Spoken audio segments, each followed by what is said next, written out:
మాట్లాడమని వేడుకుంటుంటే చదువుతున్న నాకు జ్ఞానం దయచేయమని వేడుకుంటూ నాన్న పరలోకం నుంచి మనకు వింటున్న వాక్యం మన హృదయంలో భద్రపరచమని దాని ప్రకారం నడిచే కూడా మాకు అందరికి దయచేయమని వేడుకుంటూ మన ఈ సమయంలో రాని ప్రతి ఒక్క బిడ్డను మరొక ఆదివారం నాకు దయచేసి వేడుకుంటూ ఒక చిన్న ప్రయత్నం తీసుకెళ్ళడం మా తండ్రి ఆమె.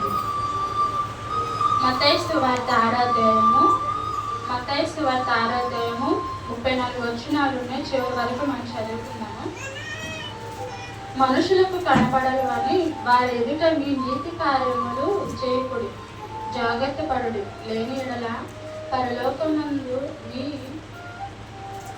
తండ్రి ఎదుట మీరు ఫలము పొందుదురు.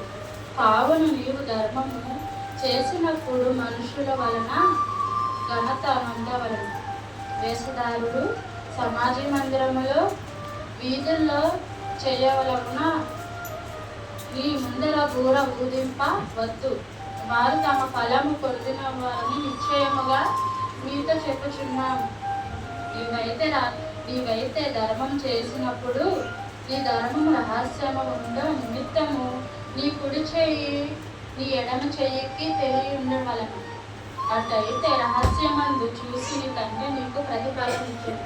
మరియు మీరు ప్రార్థన చేసినప్పుడు వేషధారుల వలె ఉండవద్దు, మనుషులకు కనబడవని సమాజ మందిరములో వీధుల్లో మూలల్లో నిలిచి ప్రార్థన చేయుట వారు తమ ఫలము పొంది ఉన్నారని నిశ్చయముగా మీతో చెప్పుచున్నాను. నీవు ప్రార్థన చేసినప్పుడు నీ గదిలోకి వెళ్ళి తలుపులు వేసి రహస్యమందు నీ తండ్రికి ప్రార్థన చేయుము. అప్పుడు రహస్యమందు చూసి నీ తండ్రి నీకు ప్రతిఫలం ఇచ్చును. మరియు మీరు ప్రార్థన చేసినప్పుడు అనుజను వలె వ్యర్థమైన మాటలు వచింపవద్దు, విచారణ మాటలు వలన తమ మనవి వినబడని వారు తలచుచున్నారు. మీరు వారి వలె ఉండకుడి. మీరు మీ తండ్రిని అడుగుడి, మీకు అక్కరగా ఉన్నవేవో ఆయనకు తెలియదు. కాబట్టి మీరు ఇలాగ ప్రార్థన చేయండి. పరలోకమునున్న మా తండ్రి, మీ నామము పరిశుద్ధపరచబడును గాక, మీ రాజ్యము వచ్చును గాక, నీ చిత్తము పరలోకమునందు నెరవేర్చినట్లు భూమి యందు నెరవేరును కనుక మా అనుదినాహారం నేడు మాకు దయచేయము. మా రుణస్థులు మేము క్షమించిన ప్రకారము మా రుణములను క్షమించుము. మమ్మును శోధనకి తేక దుష్టుల నుండి మమ్మును తప్పించుము. మనుషులకు అపరాధములు మీరు క్షమించిన ఎడల మీ అపరాధపు రాజు మీరు క్షమించిన ఎడల మీ పరలోకపు తండ్రి మీ అపరాధులను క్షమించడు. మీరు మనుషులకు అపరాధములను క్షమింపక పోయిన ఎడల మీ తండ్రి మీ అపరాధులను క్షమింపడు. మీరు ఉపవాసము చేసినప్పుడు వేషధారుల వలె దుఃఖము వలె ఉండక తమ ఉపవాసము చేయుచున్నట్లు మనుషులకు కనబడవలని వారు తమ ముఖమును వికారముగా చేసుకుందరు. వారు తమ ఫలము పొంది ఉన్నారని నిశ్చయముగా మీతో చెప్పుచున్నాను. ఉపవాసము చేసినప్పుడు మనుషులకు కనబడవలని కాక రహస్యమందున నీ తండ్రికే కనబడాలని నీవు ఉపవాసము చేసినప్పుడు నీ తల అంటుకొని నీ ముఖము కడుక్కొను.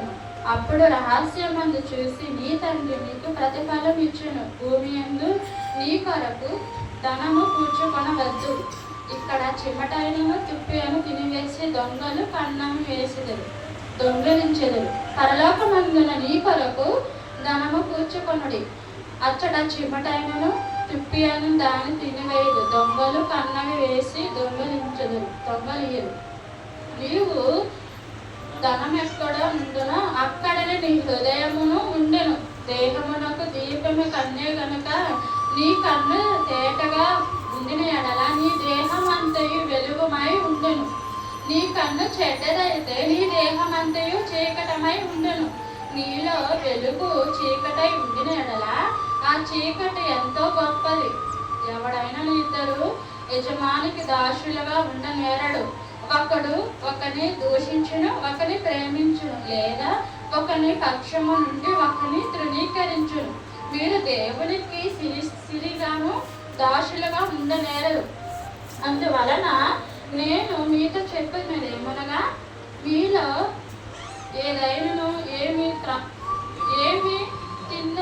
ఏమి త్రాగుదమో అని మీ ప్రాణముల గురించైనను, ఏమి ధరించుకుందామో అని మీ దేహముల గురించైనను చింతింపుకుడి. ఆహారము కంటే ప్రాణము, వస్త్రముల కంటే దేహము గొప్పవి కావా? ఆకాశ పక్షులు చూడువి, అవి విత్తవు, కోయువు, కొట్లలో కూర్చుకోవు, అయినను మీరు పరలోకపు తండ్రి వాటిని పోషించుచున్నాడు. మీరు వాటికంటే బహు శ్రేష్ఠులు కదా? మీలో ఎవడనను చింతించు వలన తమ మొత్తం మూడు ఎక్కువగా చేసుకునగలడు. వస్త్రముల కన్ను గురించి మీరు చింతింప నేల, అడవి పువ్వులు ఎలాగో ఎదుగునో ఆలోచించుడి. అవి ఉడకవు, కష్టము, అయినను తన సమస్త వైభవములో కూడిన సొలొమోను సైతము వీటిలో ఒకదైనను అలంకరింపలేదు. నేడు పోయి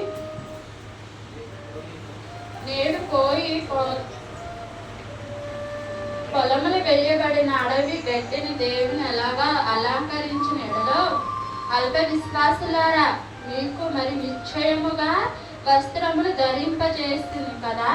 కాబట్టి ఏమి తిందుమో, ఏమి తాగుదమో, ఏమి ధరించుకుందామో అని చింతింపుకుడి. అన్ని జనులు వీటినందు విషయమై విచారించుదురు.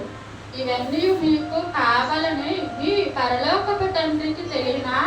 కాబట్టి మీరు ఆయన రాజ్యమును, నీతిని మొదట వెతుకుడి, అప్పుడు అవన్నీ మీకు అనుకరింపబడును. రేపటి గురించి చింతింపుకుడి, రేపటి దినము దాని సంగతుల గురించే చింతించును.